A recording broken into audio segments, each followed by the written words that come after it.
Flex, kill that shit, cuz. Guys, you know what the business is. We're back at Pax West, day 2, 2022. We're ready to go talk to somebody who did a piece. Let's just walk with me. Walk with me. I hate just standing somewhere. There she is. Hello. Were you at Pax East, or did I see you yesterday? You see me yesterday. Okay. What is your name again? Skittles slightly handy? Oh, I like Skittles. Starburst a little bit better, but Skittles are also... No. I don't want to hear that. Whoa. Well, we're back. Skittles did the artwork on one of the jackets, the hoodies, right? You did this. I did design this patch. Now, are you an artist? Like this, that's what you do? No, not really. So I'm a data scientist for AIMLab. What? Yeah. That's even crazier. I mean, I like doing conventions, so I was one of the people that was pushing for us to come here. Wow. We were trying to decide on the merch, Right. and no one could come up with anything, so I was like, I'm gonna do it. Like, Right. I want a coffee item, like, I'm just gonna draw it. I feel like it's Seattle very much, so. Yeah, that was exactly the goal. Like, we wanted to represent the city we're in. We did Monster AIM in Boston, because Boston. Gotcha. But, like, we needed something unique, something that was here. Now, the reason I wanted to talk to Skittles is because, one, this is super impactful, in my opinion, as far as, like, do you know how much people are going to be wearing your design? It's pretty sick. Yeah, we're going to sell out pretty quick. I bought 2 yesterday, so that's cool. Is there anything cool you could tell us, since you're, like, the data scientist behind AIM Labs? Like, That's not under NDA. That's tough. What are you interested in knowing? I don't know. That's a good question. Say I play Valorant, right? And say my sensitivity is 0.25, and I put it in AIM Lab. Is it really going to be accurate? So AIMLab PC, especially with Valorant, we partner directly with them, so we get their sensitivity algorithm, and that conversion should be like 1 to 1. Okay. Yeah. All right, man. I'm laughing because I use an AIM converter, and I'm like, damn. I know you guys were partners, so I was like, maybe I think I'm screwing my AIM up here. So I'm glad you answered that question. Yeah, Valorant should be like right there. Gotcha. All right, bet. Thank you so much, Skittles. That was fun. Let's keep going. I want to ask somebody what video game raised them. Wait, Skittles. Can I ask you one more question? Yeah. What video game raised you? Ooh, Day of the Tentacle. It's a point-and-click adventure game by LucasArts. Yep. Wow. Nice. Now that's fire. What's good? What's good? All right, I got 2 questions for you. All right, first question. What video game raised you? Raised me? Raised you.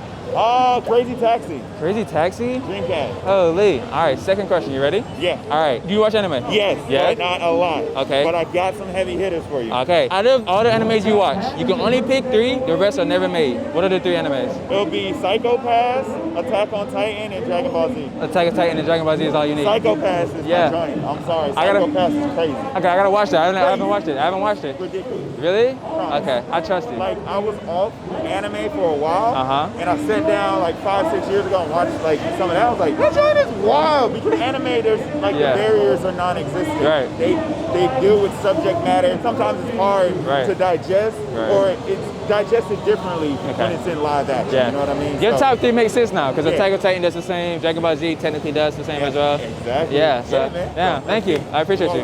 Let's go. Attack on Titan, what I tell y'all? If Attack on Titan is not in your top 3, something is wrong with you. And it's not just me saying that. Well, he didn't say that, but I said it for him. What video game raised you? Call of Duty. Call of Duty? Which one? Black Ops. What Call of Duty do you think is the best? Black Ops 2. Same question? Yeah, what video game raised you? The biggest game that had influence on me was PUBG. I like the BR style more than like the multiplayer or respawn like in Call of Duty. So yeah, PUBG for sure. What video game raised you? Halo. Halo. So the BR in BR Paradigm stands for Battle Rifle. Halo. So it's Battle Rifle Paradox. And I was like a level 50 in Halo 3. And that's why my name was like Battle Rifle Paradox. Like, I'm just the best. And that's crazy. And that name stuck with me through COD, through Twitter. Yeah. And then Twitter, I was about to say it is in your name. I just thought it was random, like BR Paradox. Everyone thought it was Brandon or Brazil. Oh, okay. Nah, it's Battle Rifle. Battle Rifle. It's not Battle Royale, although Battle Royale is a good segue. Right. But again, like, I'm not trying to limit myself to Battle Royale games at all. Right, not facts. So, I was just about to say that, but I appreciate you though. Yeah, something like that. It's something like that. I know what you're talking about. We have it fixed and edited.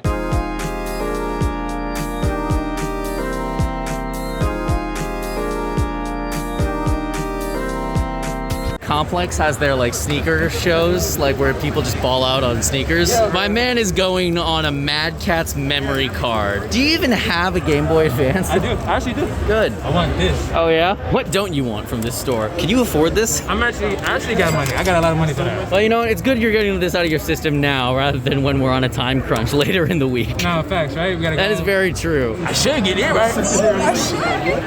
Actually, yeah, you should. How much is it though?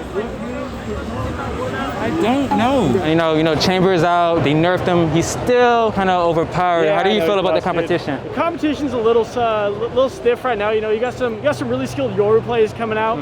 But I think Jet's always gonna be relevant. Now, Jet, you're one of the most played characters, right? How does that feel? How does the nerf feel that now you can't really insta dash? How are you going about that? Yeah, it took some getting used to. You know, it's a lot of times, you know, you'll go to dash up, draft onto a box, you'll completely forget your E and just jump up in the air. So that kind of blows. But you know, once you get used to it, it feels okay. It's not too big of a nerf. Got you. Jet, I love you. Hey, keep doing you, man. okay? Of course, yeah. So can you guys tell me about Elderson Studios? So Elderson Studios is our new indie studio. Honestly, just 6 friends during COVID. When COVID happened, everyone was remote, everyone Zoomed, so there's a lot of just gaming online with free time. So we finally just figured if there's any chance to actually like pick up, actually do the dream, now's the time. Mostly based in Pittsburgh, but I'm also in Cleveland, so I'm like a 3-hour drive away. So we have 4 people within there, and we have a really talented artist and musician also in California. So kind of all over area. We all flew in today for our first PAX West as exhibitors. Ah, yep. Really nervous. Yeah. But first day 1, we really could just take a sigh of relief. Everyone's been so great to us here. What do you feel like has been like the most challenging? Some of the most challenging things is obviously as game developers, you want to try to have the most stable build and the most fun build as possible. So I think the hardest thing is just, you know, putting it out there and letting people have fun with it. And like Dorsey ended up saying, we've had a really positive reception here, and people are really giving us some great feedback that we can end up integrating and making sure the game's a great experience. What are you guys most proud of? You can say a story, honestly. Yeah, I'm the narrative designer, so I'm a little bit biased. I really love the story. So it's a Greco-Roman fantasy kind of iteration. I just really felt like whenever we started concepting years ago, Cameron and I are co-founders, and I started talking about how the Greco-Roman theme really just hasn't been dug into in a while. And I was just like, what if we could really like get interesting characters? What if we could really make a unique world and start digging into like how would a Minotaur end up reacting to like a human? How would those interactions like go through? Or we have a unique race we ended up making called the Hostborn. We're kind of like necromancer kind of like race that we're still currently concepting, and it's like how would those two in a party trying to get out of the dungeon end up interacting with each other? So it's kind of making it like unique those. in a way, right? Exactly, yeah. And letting players really get their hands on it and make their own journey out of it. I love that. Now I'm a big fan of art and sound design. I feel like it's definitely underrated when it comes to video games. How was that process for you guys? Honestly, that's been one of our main focuses. We have a super talented musician with us out of California. We have 2 really great artists. I mean, the pixel art community is it's a huge community, and like more and more now with indie games, it's been more and more acceptable where it's like it's no longer seen as like it's not the easy way out. It takes a ton of work to deal with that. It's a whole different type of art setup too, and we wanted to make it like a world that like looks like pretty as well, but also feels gritty, alive, all while just using like the few pixels we have. This is gonna be a silly question just to break the ice. What video game raised you guys? I mean, there's a bunch of stuff all the way from like Super Mario to like the old Star Wars Battlefront, stuff like that. But since we're making an RPG, one of my favorite that I just grew up on with the original Xbox was Star Wars Knights of the Old Republic. That was my first game that was actually that in-depth and not just like point something and shoot or race a car or something like that. Like, and it just opened my, like the fact that you can make your own character, you can discover worlds, planets, companions, just make your character either be like a Jedi that fights, or you could just be like someone with a blaster, a smuggler. I really like that aspect where you can just like fully just dive into the world and almost feel like you're in it. For me, growing up, it was probably Super Smash Bros. It's still my favorite game of all time, and 64. It's amazing. But something really close to my heart was definitely Warcraft 3. So I discovered it on my parents' gateway whenever I was 10 years old, and I just really dug my teeth into that, and ever since I've been a PC gamer. So I've always been interested in like, what? They have orcs and humans? This is insane. As soon as I saw that cinematic and started playing the RTS genre, I was just hooked on it. I love that. What video game raised you guys? Oh my goodness. Oh, what video game? So growing up, I was like really into Nintendo, like a lot of kids. So I feel like Pokemon, a lot of Super Mario. I think like Legends of Zelda was like one of the first games that Which one? Ocarina of Time. Okay. I used to go over to my friend's house and we would like just play, because she got it at the Exchange. I don't know if you guys know that store. We used to be able to exchange like video games and consoles and stuff like that. She picked it up and she's like, you gotta try this game. And we would like literally stay up all night as kids trying it out.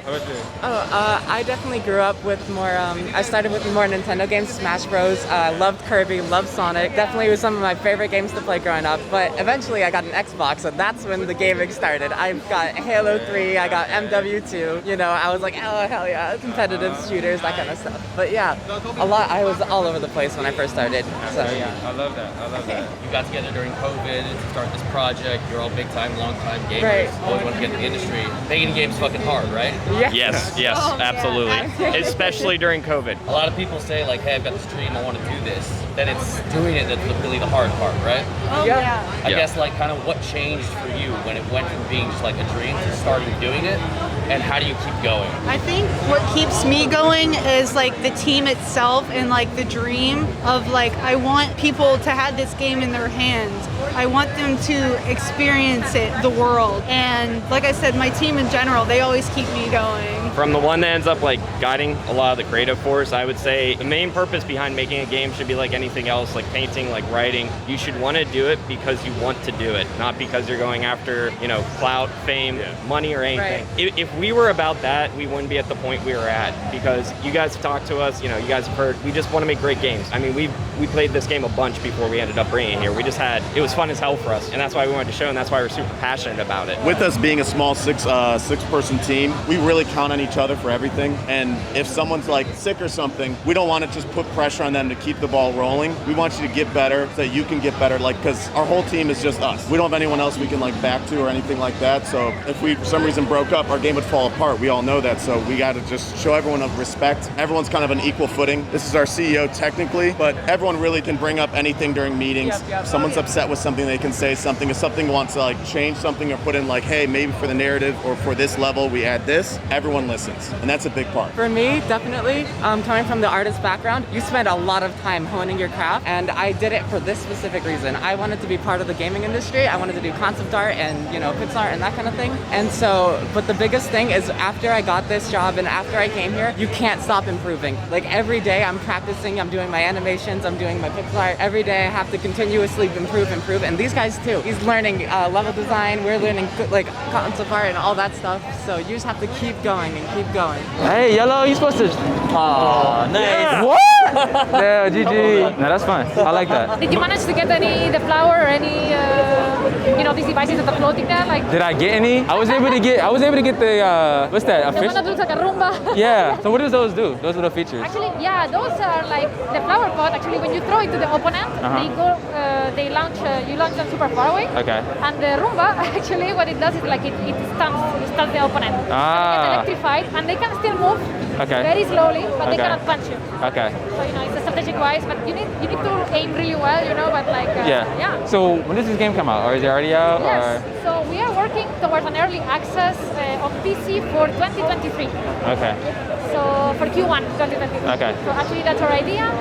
You can wishlist our game on Steam already, and you will get all the information about when exactly that's gonna be, because we don't have yet a specific date. Okay. But yeah, Q1 2023 early access on PC, and later on 2023 we will have a simultaneous launch. Okay. In PC of course, in Xbox, in PlayStation, Switch, and Stadia. Ah. So actually we got quite a nice coverage. So yeah, we are super thankful for that. And that's the idea. Now this is actually super fun. I'm excited for this. I'm gonna be honest with you guys. I'm putting my money on the left side. You know, when you look at the left builder, he just looks more hungrier. The doll is in that guy. Who do you think is gonna win? I have no idea. No idea. Do you have a winner? I'm going with that guy over there. The left guy on the left? Okay. Yeah, so see, everybody's putting their money behind the left guy. The thing is here, who actually knows what order the things go in? Who do you think is gonna win? Who's gonna win? Yeah, who do you have? The right builder was looking doing good. pretty good. I mean, he is going and actually like going through the correct way. Yeah. So that's the only problem. Yeah. Actually, he's getting there though. He's getting there. Okay.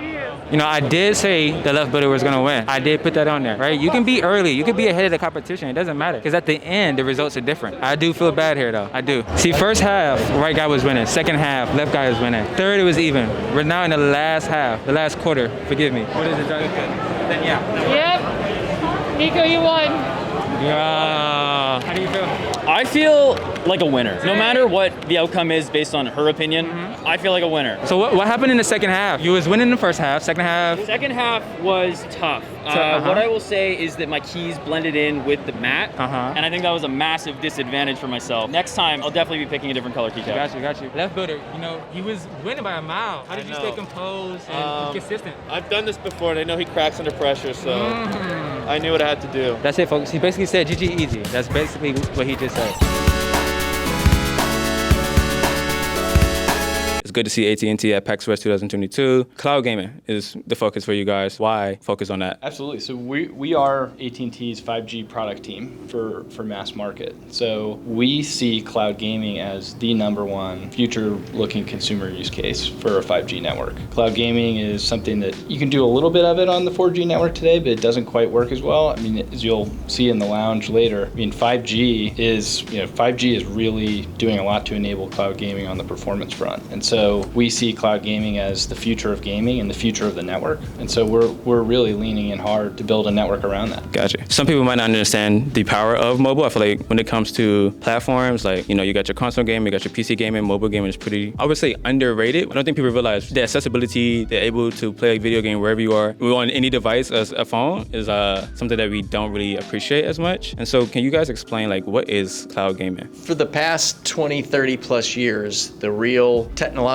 power that you needed for the video game usually lived on the device, whether that's on, starting back with Atari consoles to all the Dreamcasts and PlayStations, Xboxes, everything, and of course PCs. And now, and phones, of course, you can always be able to play, moderately, intense games on phones, but, with cloud gaming really coming in and offloading all of the compute power to a remote location in the cloud, now the network becomes the critical piece of what you're experiencing. So you can have the best GPU, the best CPU, and the best content in the cloud, which could be 100 miles away, could be 1,000 miles away. Unless you have an optimized network to get that to your endpoint device, you're gonna have a bad experience. That's gonna be dropped frames, stuttering, pixelation, all those things that's gonna make you not wanna experience cloud gaming. So at AT&T, we really look at the entire network end to end. So we have our wireless network, so we know how those work and how those packets gets transmitted. We have fiber in our backhaul network, so we know how to get the content to where the gaming is originating from. So looking at that, testing it, and understanding what network characteristics are needed to have a good streamed gaming experience is really new and really different, because it's not like downloading video. We're actually pushing a lot of content up. So following those packets and seeing what the thresholds are and what's needed, especially in times of congestion, is where we spend a lot of time learning about cloud gaming and working with partners to make a good experience. Fire. I also fully believe, like, mobile gaming, esports. Is there any, attention there when it comes to cloud gaming? I think that's what's nice about picking a use case like cloud gaming to build your future network around is, cloud gaming is a pretty high test use case. There's not a lot of things, other things that can't be done if you're building around that. I think one of the really interesting things about that cloud gaming network is the fact that it's great for content creators too, right? I mean, you've got a AAA gaming title that previously you could only have in your living room or on your PC. Now it's wherever you want it, and you can take all that content creation from your living room or your PC or wherever you are right there with the game on the device. And so we think it's going to change a lot. If you think about like the late stages of 3G, you had a web browser on your phone. Did you ever use it? No, terrible, right? Maybe you could watch a video on your phone. Nobody ever thought to watch video on 3G. But then, the way that we talk about it, it's like, stepping out onto the ice, right? Like everybody's worried, everybody has like a bad video experience on 3G or, a bad browsing experience. So they're like, I can't really trust my phone to do that. And then you get into 4G and the app ecosystem, and then all of a sudden now video is like all people do on the network. But they had to sort of step out onto the ice and realize like, oh, okay, I'm not going to fall through. Like this network is really going to support my video experience. So I think we're starting to get there with cloud gaming, where people are like, yeah, like I've seen cloud gaming before or whatever, and it's a little stuttery, there's some latency. But we're starting to get into those stages as we're rolling out this 5G network where people are picking up the device. I mean, we've had conversations this week. People are picking up the device and going, wait a second, like my phone can do this, my network can handle this. And so that's a really cool moment where we feel like we're sort of in those early innings where, video was like, there was no video on the network, and then it was like almost overnight. It was all people wanted to do. And we believe that, think about cloud gaming and just streaming in general and content creation, people are sort of like slowly but surely stepping out onto that ice, and we think there's going to be a big uptick, and we want to be the network that's there when that happens. Man, all right, that was a great breakdown. I'm not gonna lie, because you basically broke down the psychology behind it, right? Of course, 3G, that's me, right? Now I'm noticing, hold on, I'm using, Google a lot more on my phone. I'm playing a lot of more mobile gaming on my phone. Why? It's because I've never paid attention to it, but when you broke it down, I was like, I can remember when I never really searched anything on my phone. I can remember when 4G, I was never really playing this much video games on my phone. But now that I have better, coverage and stuff like that, I can definitely see like, okay, it's just that's a cool breakdown that you presented. And as the peripheral ecosystem evolves too, it gets more and more interesting. Like SteelSeries has been a great partner for us. Like, the other part of the equation is, well, I don't know that I really want to control on my iPhone or on my Pixel or whatever. But now there's a controller ecosystem out there that's super easy to plug into your phone and take with you wherever you go. And so, it's all sort of evolving together kind of at that right time. What does 5G and cloud gaming mean for developers? So we actually, at AT&T, we've worked with game developers in the past, actually for specific 5G games and 5G gaming use cases. And it was really interesting to get the developer experience because a lot of times developers are, especially mobile developers, are kind of developing for the lowest common denominator of performance. So,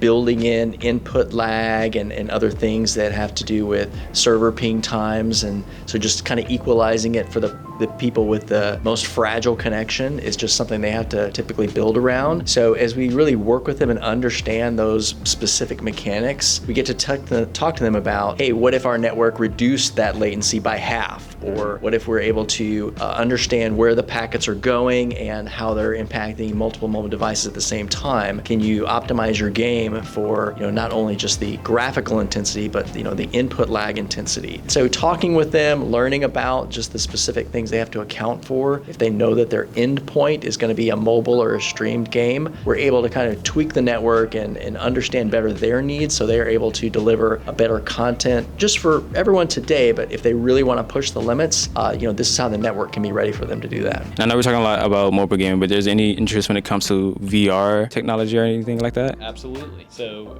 we have the three big buckets we call them of consumer use cases. One is cloud gaming because we believe it's big enough to get its own bucket. The other one's productivity. So if you think about like FaceTime, Microsoft Teams, remote work, remote learning, things like that. And then the third one is immersive, just in general. And AR, VR, MR plays a huge role in that. And so we believe that, again, similar to the cloud gaming analogy, same thing with AR. Right? You got a couple of AR apps that are out there today, but they're really most of the compute's happening on the device. They're not hugely powerful experiences. But as that network evolves and as the peripheral ecosystem around that evolves, name your rumor you've heard on the online tech blog about some pair of glasses or multiple pairs of glasses that are coming out in the not too distant future. I mean, you need a network that's going to be able to support the experiences on those. And I think 5G is going to be that network. And if you think about, even going back gaming 10 years or so, you're big in consoles, PCs, the handheld gaming devices, or even mobile gaming ecosystem wasn't big outside of the house, okay? You were pretty much enjoying the gaming in your living room. Well, it's a little bit like that with XR and VR today. I mean, it doesn't leave the house that much because the connectivity doesn't really support it. Now, the ecosystem is going to evolve and we're going to see advances in the portability and the battery life, but